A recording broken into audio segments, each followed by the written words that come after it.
자, 그럼 이어서 보도록 합시다.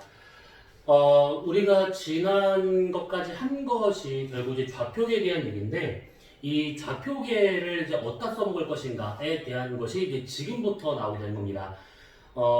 지평좌표계하고 적도좌표계의 활용에 대한 것이기 때문에 조금 헷갈릴 수 있는 부분도 없지 않아 있을 겁니다. 그런데 최대한 개념 수업이기 때문에 그에 맞춰서 이제 보도록 하게 될 겁니다.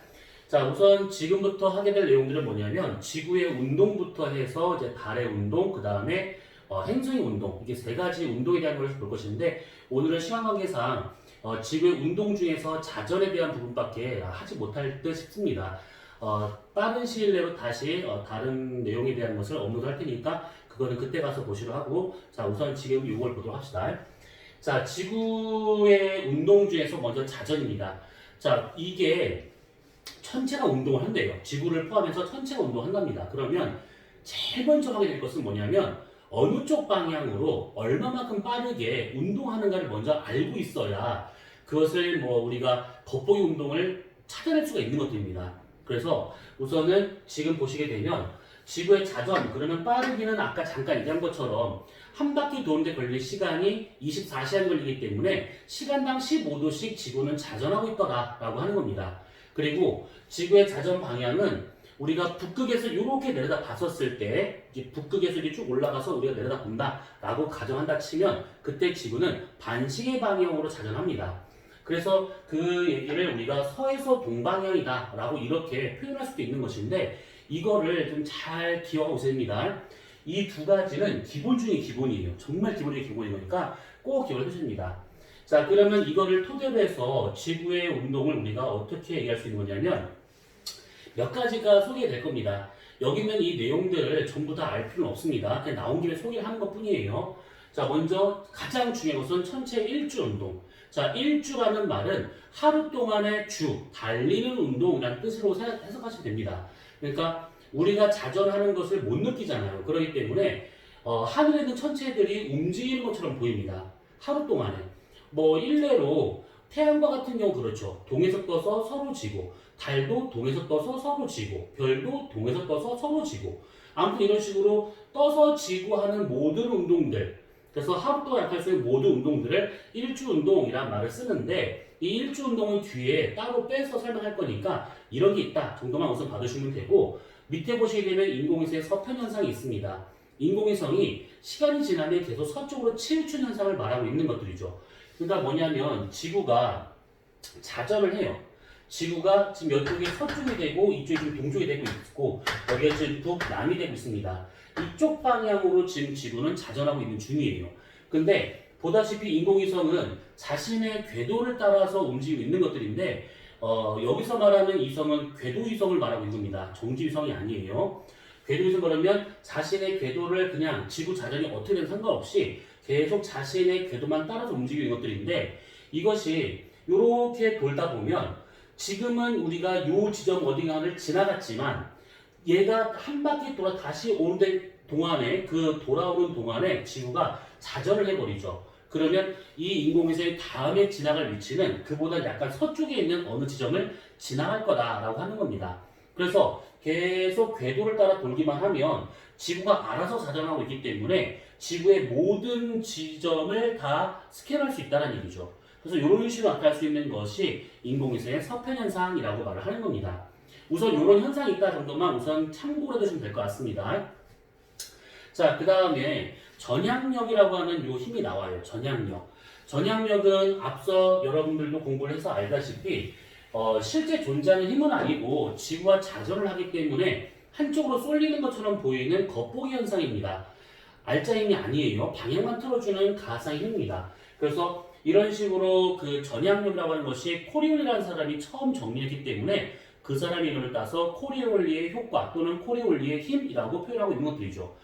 여러분들은 과거생이기 때문에 이거에 대한 공식은 좀 기억을 해두셔야 됩니다. 아시겠죠? 그래서 이거와 같은 경우에는 이 mv 오메가의 사인 세타로 구해지더라 라고 하는 거 기억나시죠? 그래서 요거는 앞서서 여러분들이 대기나 이런 것들을 하면서 아마 공부를 했을 거기 때문에 다시 우리가 여기서 얘기할 필요는 없을 것 같습니다. 어찌되었든 지구 자전 때문에 생길 수 있는 그런 현상 중에 하나가 이런 거다라는 얘기죠.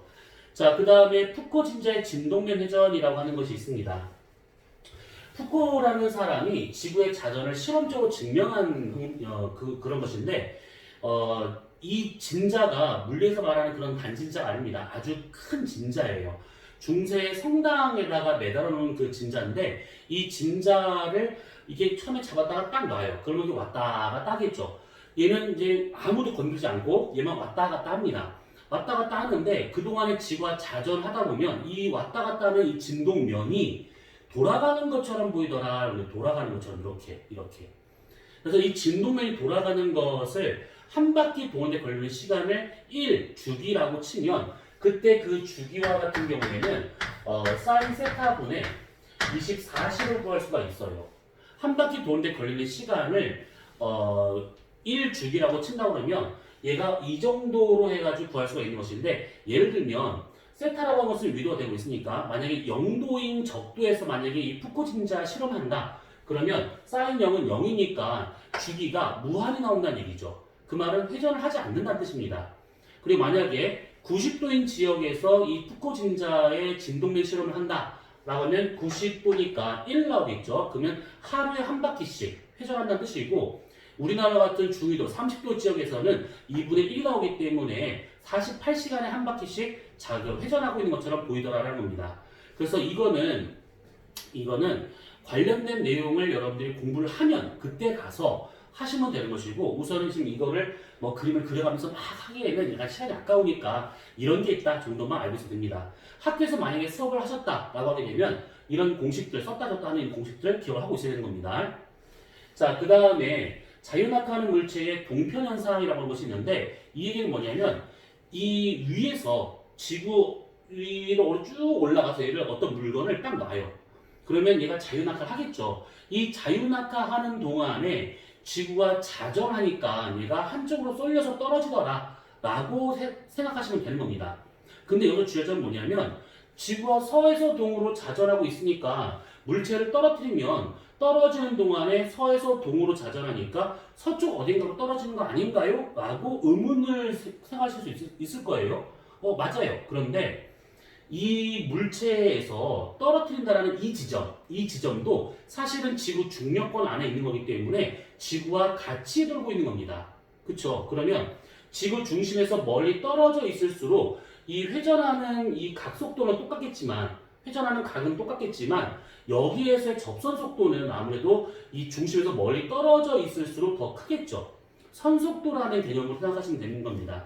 그래서 중심과 더 멀리 떨어져 있는 높은 지점에서 선속도가 더 큰 지점에서 놓는다 라고 하게 되면 이 물체가 사실 정지된 상태에 떨어진 것처럼 보이지만 사실 아주 빠르게 지나가면서 놨기 때문에 빨리 가면서 떨어진 거다 보니 얘가 동쪽으로 가서 치우쳐 떨어지더라 라는 겁니다. 그래서 동편현상이라고 하는 것이 나오게 됩니다. 자, 우선 이것도 참고사항입니다. 자, 그 다음에 지구가 타원체다 라고 하는 것은 지구가 자전을 하잖아요. 그러면 지구 표면상에서 가장 크게 받게 되는 원심력은 어디서 가장 크냐? 적도 가장 크겠죠. mr 오메가 제곱이기 때문에 이 축에서 떨어진 거리에 비례하고 있는 것이 원심력이 되고 있을 겁니다. 물론 이 원심력이라는 것이 실존하는 힘은 아니지만 그냥 접선 속도 정도로 해석하셔도 상관은 없습니다. 그래서 이 적도 부분에서 가장 강하게 나타나게 되고 극지방에서 가장 적기 때문에 여기서는 회전축에 있으니까 거리가 0이죠. 하지만 여기서는 회전축에서 가장 멀리 떨어졌기 때문에 여기서의 접선 속도가 가장 큽니다. 그래서 여기에서 얘가 가장 많이 부풀어 올라 있는 그 상태가 되고 있는 것이죠. 그래서 지구의 극 반지름과 적도 반지름이 약 22km 차이가 나고 있습니다. 그래서 약간 살짝 눌려있는 타원체 형태로 나타나는 것이 바로 지구 자전 때문에 나타날 수 있는 현상이다 라고 볼 수가 있는 것이죠. 자, 뭐 이런 것들 쭉 얘기를 했습니다. 근데 이런 것들 사실 좀 설명하려면 좀 시간이 좀 걸리긴 하지만 우선 우리가 중요하게 볼 것은 이게 아니기 때문에 우리는 지금 요 얘기를 잠깐 접어두고 아까 잠깐 패스했었던 천체의 일주 운동에 대한 얘기를 잠깐 해보도록 합시다. 자, 천체의 일주 운동. 자, 천체가 하늘에 떠 있는 물체가 일주 운동을 한답니다. 왜? 지구가 자전하니까요. 자, 지구가 자전하게 되면 하늘에 떠 있는 모든 천체들은 다 일주 운동을 합니다. 왜? 지구 자전보다 더 빠르게 우리 주위를 지나가는 천체는 없습니다. 그렇기 때문에 지구 자전에 대해서 모든 천체는 다 움직인다라고 생각하시면 돼요. 태양, 달, 별, 행성 다 똑같습니다. 자, 근데 그 중에서 여러분들이 익히 알고 있는 것이 뭐냐면 태양이죠. 동에서 해가 떠서 남쪽으로 간 다음에 서쪽으로 칩니다. 이거는 태양이 직접 그렇게 운동하는 것이 아니라 지구가 자전하기 때문에 그런 식으로 느껴지는 것이죠. 그렇죠? 이거는 초등학교 때 배웠으니까 이해가 될 겁니다. 자, 그러면 아까 얘기했던 것처럼 지구의 자전 방향은 서에서 동이에요. 그러면 하늘에 떠 있는 천체와 같은 경우는 당연히 그의 반대 방향으로 움직여야겠죠. 그래서 동에서 서방향으로 가고 있다 생각하시면 됩니다. 이건 태양을 생각하시면 돼요. 아주 간단한 거예요. 아주 간단한 내용인데 이제는 계속 천문하다 보면 나중에는 어떤 식으로 대답을 하냐면 태양이 서쪽에서 떠요 라는 이상한 헛소리 하는 사람도 있습니다.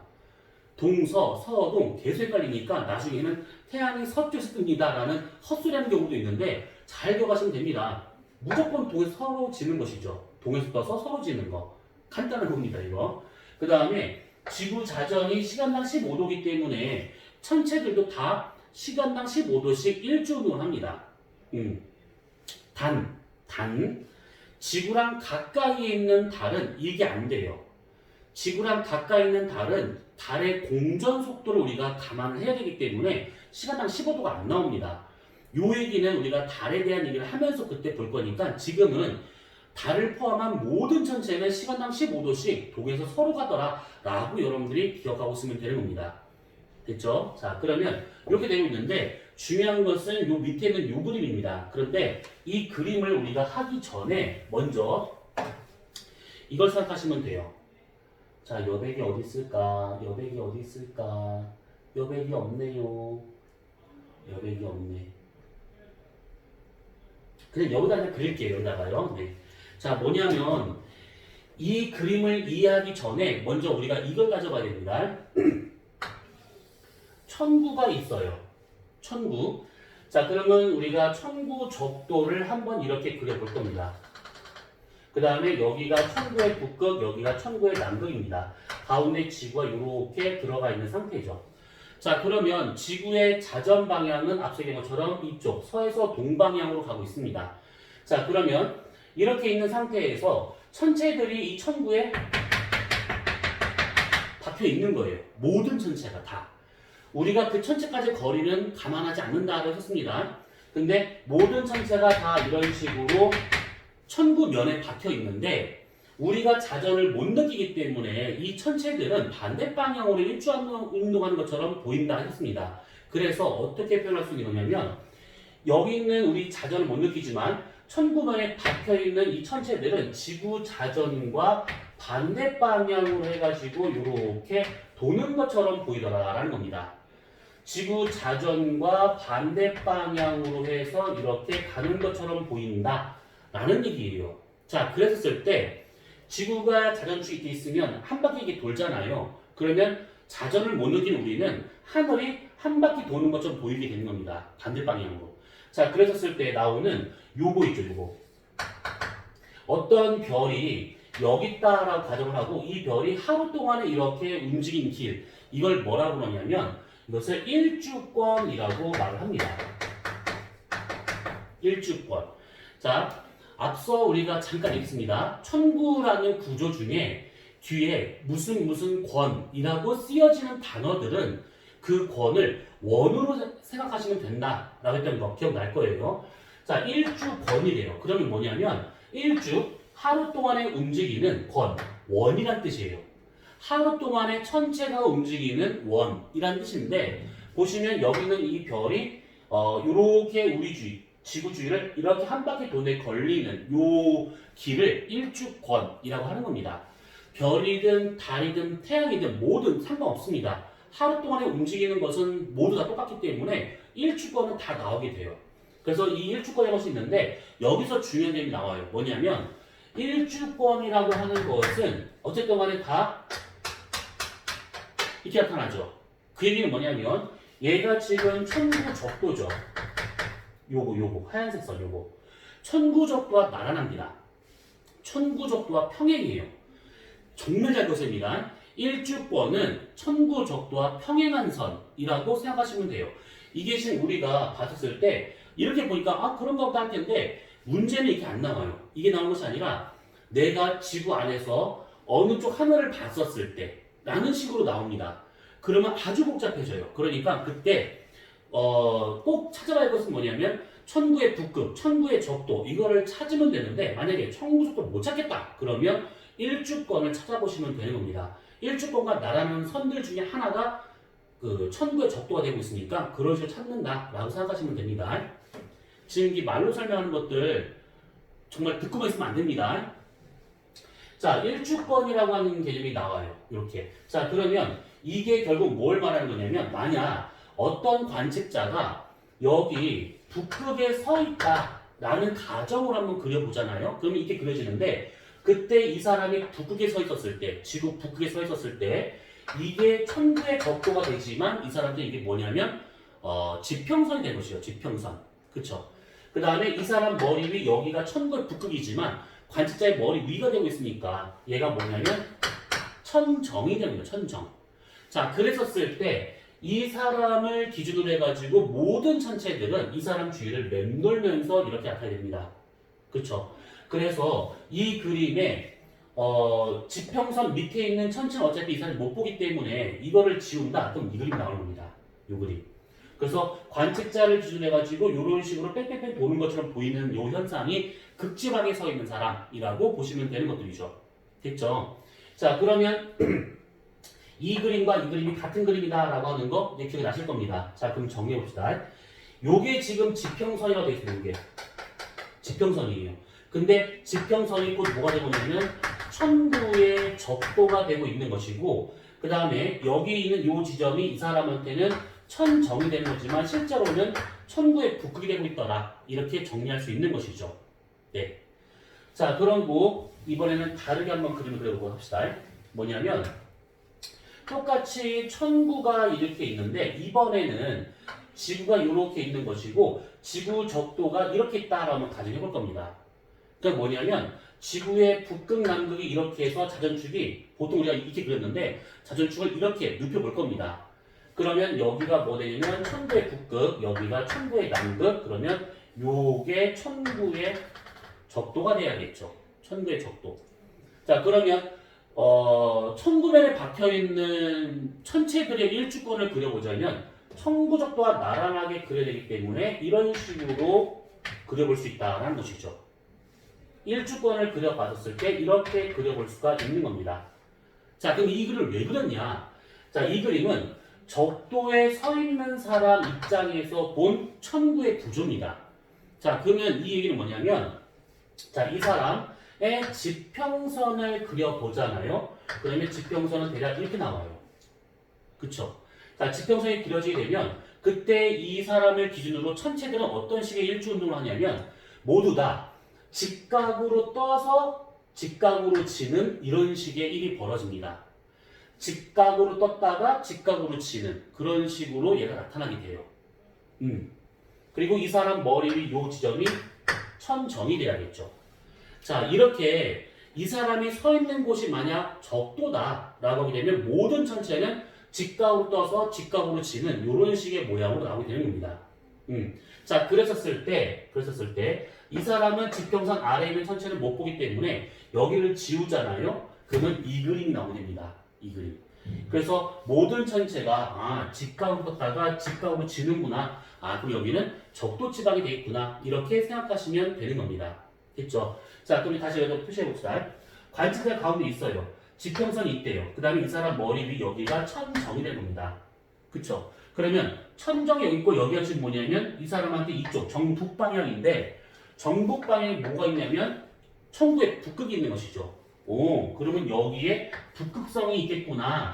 그러면 북극성이 있는 곳이 곧 천구의 북극이 되고 있는 것이죠. 그럼 여기는 천구의 남극이 되겠네요? 그렇습니다. 그러면 천구의 북극과 남극을 지나는 큰 원, 천구의 북남극을 지나고 있는 큰 원, 뭐라고 했었죠? 그쵸, 시간권이죠, 시간권. 그러면 이 사람한테는 지평선이라고 하는 요거 자체가 시간권에 해당되겠구나라고 생각할 수 있다는 겁니다. 시간권. 그러니까 자전축을 연장한 면이다라고 생각하시면 되는 겁니다. 됐죠? 여기까지는 여러분이 충분히 이해했을 거라고 봅니다. 일주권하고 그 다음에 천구 적도의 관계를 잘 기억하시면 됩니다. 됐죠? 자, 그러면 이번에는 우리나라가 중위도에 서 있잖아요. 중위도. 북방구 중위도. 그래서 그거를 잠깐만 그려볼 것인데, 자, 이번에는 지구 자전축을 이렇게도 아니고 어정쩡하게 한번 그려볼 겁니다. 어정쩡하게.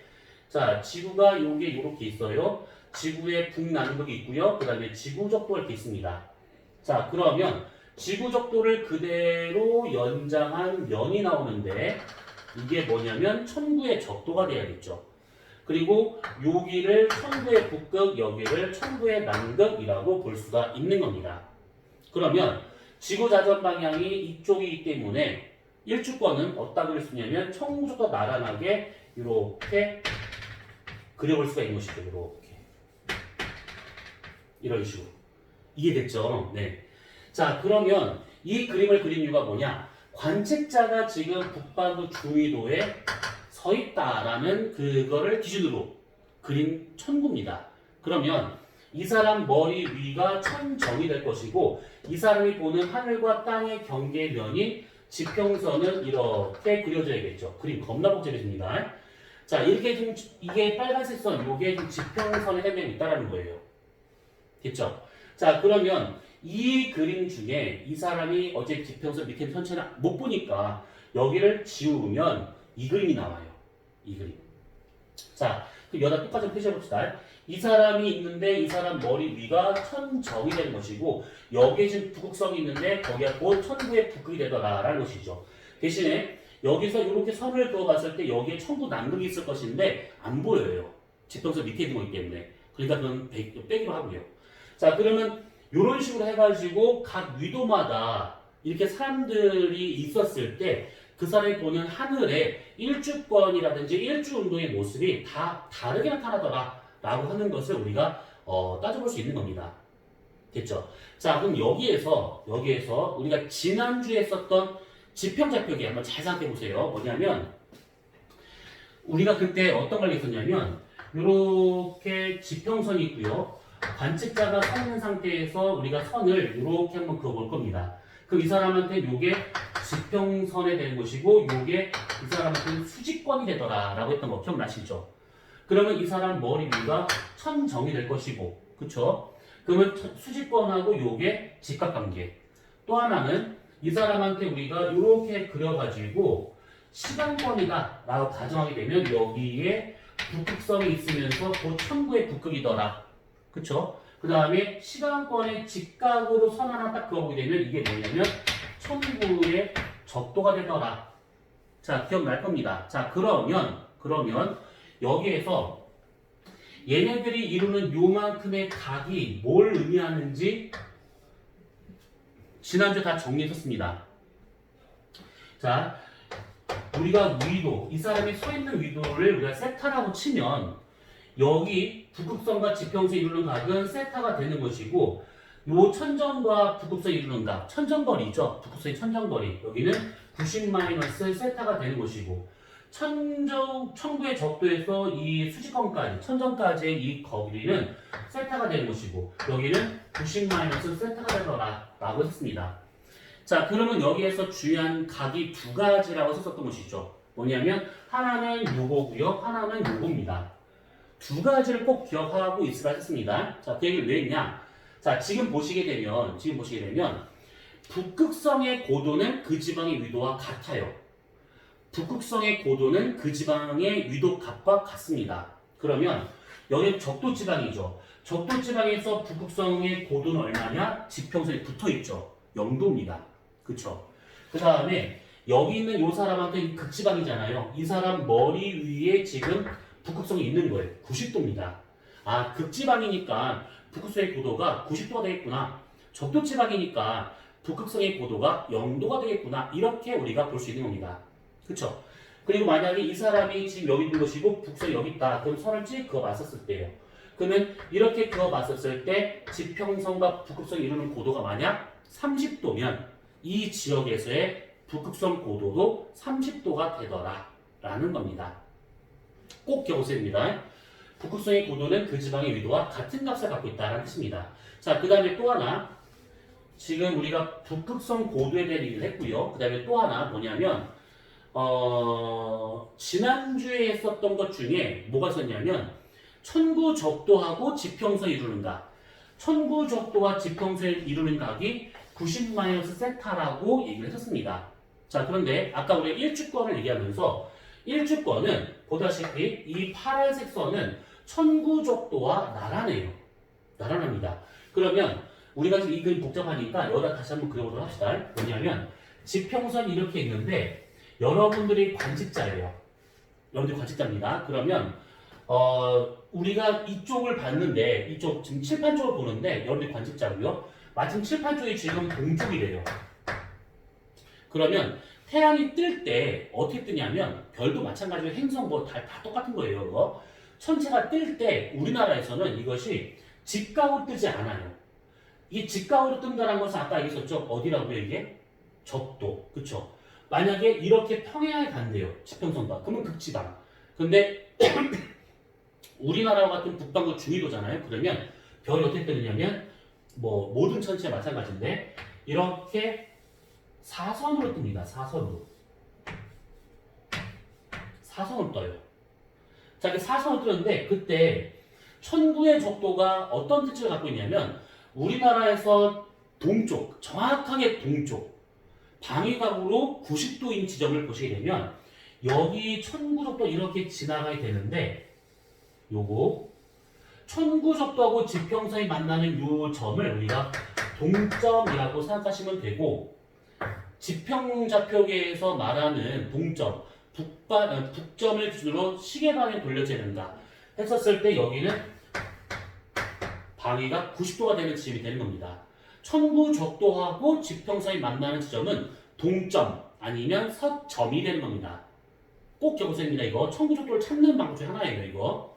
그래서 이게 지금 천구적도가 된다라고 치면 모든 천체들은 천구도와 나란하게 이렇게 떠오른다라는 얘기인데 그때 이루는 요각 이 각은 뜨는가 태양이 뜨는가 별이 뜨는가 달이 뜨는가 천체가 뭐든지 다 뜨는 각은 어차피 천구적도와 지평선 이루는 각과 똑같을 겁니다. 왜?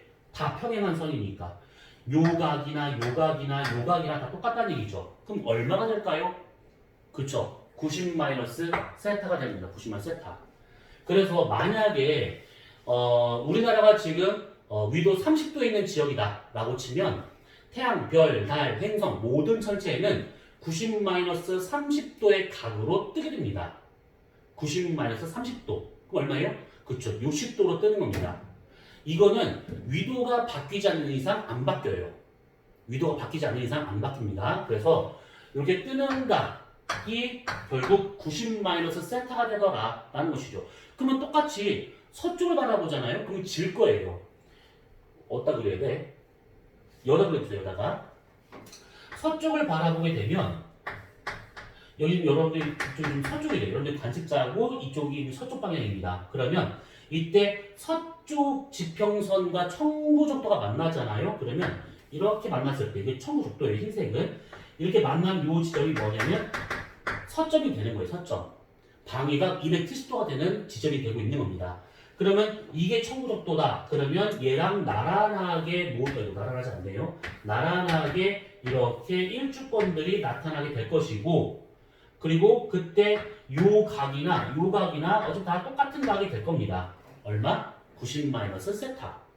그래서 이런 식으로 뜨는 각이나 지는 각은 90도 빼기 위도 하게 되면 나오더라 라는 겁니다. 네. 자, 그래서 지금 우리가 이 그림이 지난주에 되게 중요하다라고 했었습니다. 왜냐하면 관측자의 위도가 처음부터 주어지면 괜찮은데 안 주어지는 경우가 있습니다. 관측자의 그 위도를 그 그림에서 찾아가지고 위도가 몇 도인 사람이구나 이게 북반구 남반구구나 이런 것들을 알아야 문제를 풀 수 있는 그런 유형이 있기 때문에 관측자의 위도를 파악할 수 있는 방법 중에 하나가 지금 했던 이런 것들을 통해서 알아내거나 아니면 하루 중 최고 고도인 남중 고도를 이용을 해서 그 사람의 위도를 구한다거나 할 수가 있다라는 뜻입니다. 자, 그러면 지금 했던 거 이해되셨죠? 이렇게 우선 정리를 한번 해볼 필요가 있습니다. 이런 식으로. 자, 그러면 여기에서 이걸 지우도록 합시다.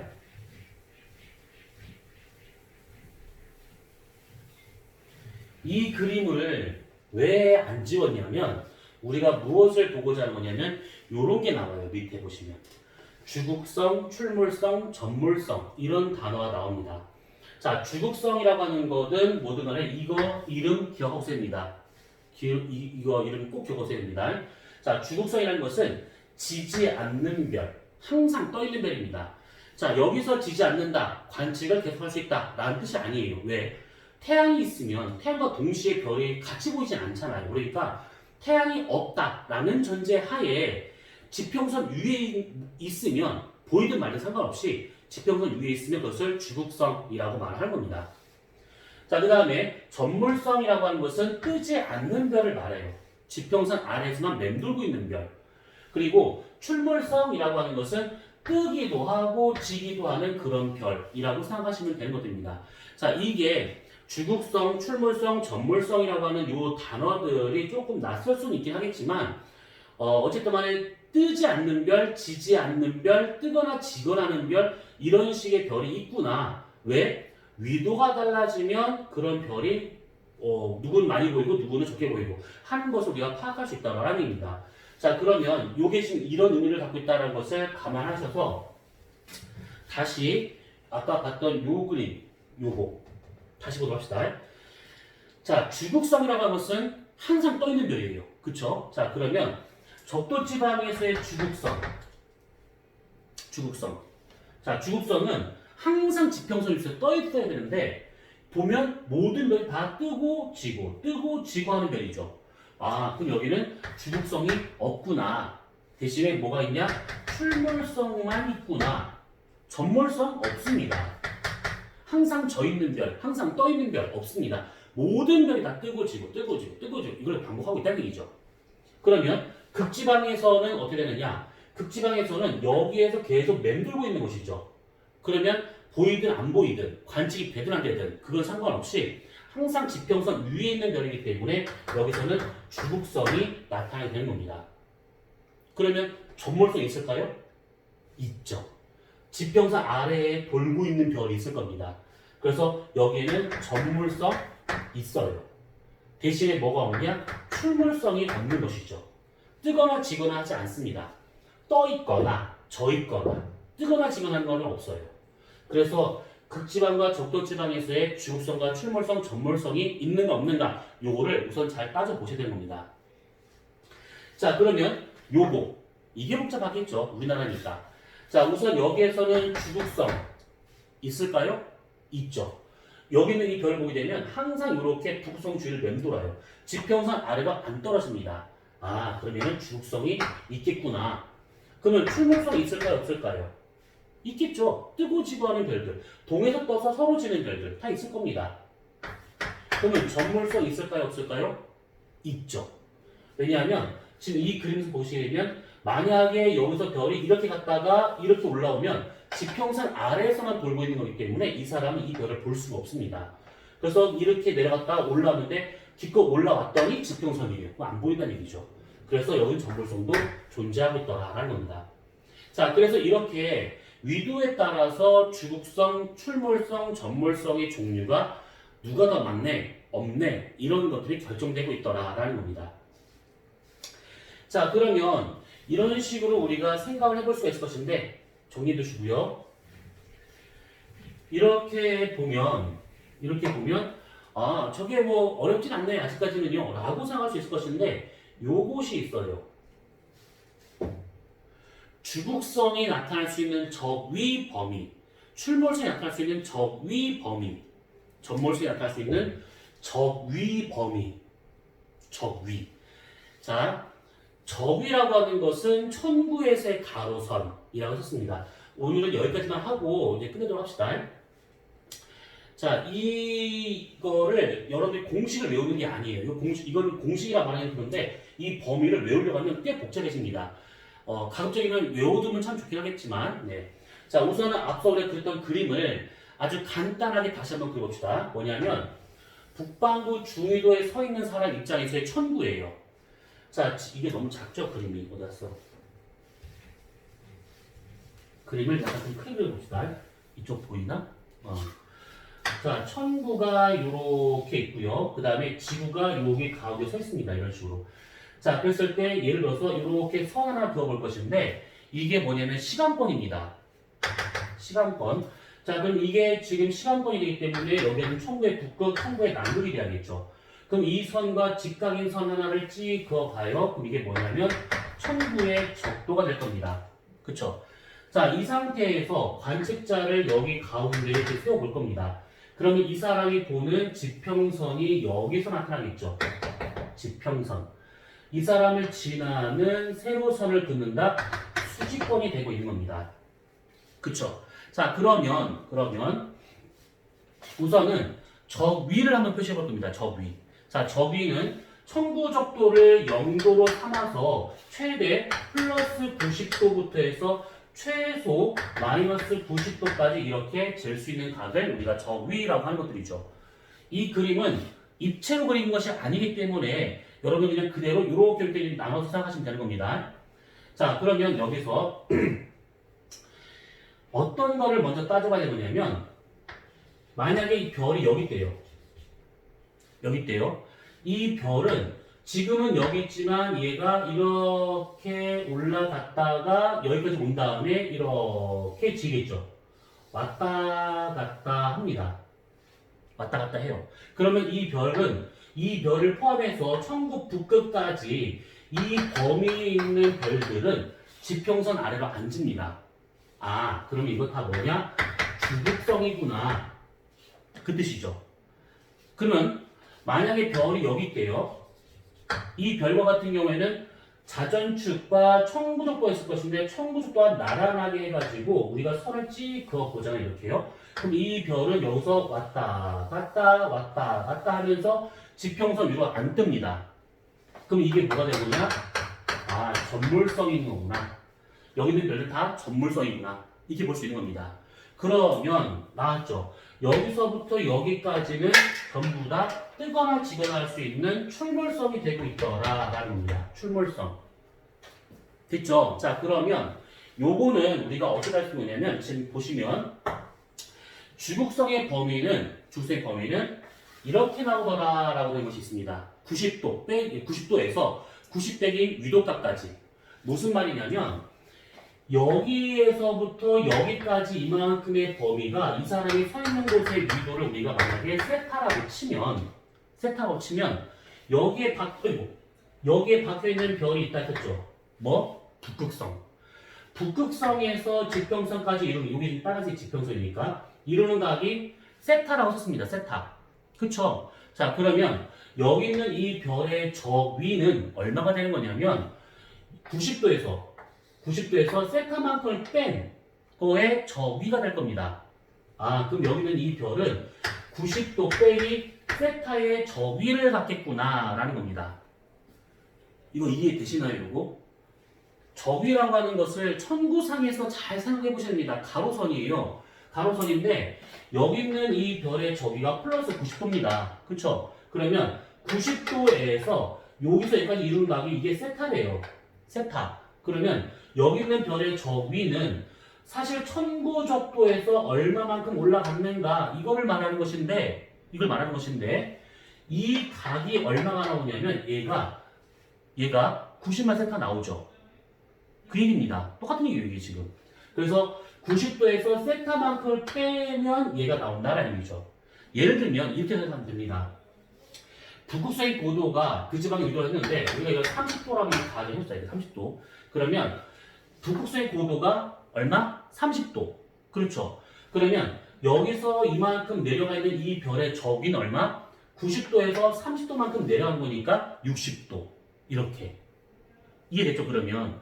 그래서 90도에서 90만 세타까지 그 범위 내에 있는 별들은 어차피 여기 있는 별의 적이나 여기 있는 별의 적이나 같은 값이니까 90도에서 90도 빼기 세타값까지 있는 그 적위 범위에 있으면 이 별은 항상 떠 있는 별이구나. 이렇게 우리가 따져볼 수 있다라는 겁니다. 됐죠? 네. 자, 그 다음에 또 하나 뭐냐면 마찬가지예요. 지금 여기서 이만큼 내려간 각이 90만 세타로 치면 마찬가지로 여기서 이만큼 간 것도 90만 세타가 돼야겠죠.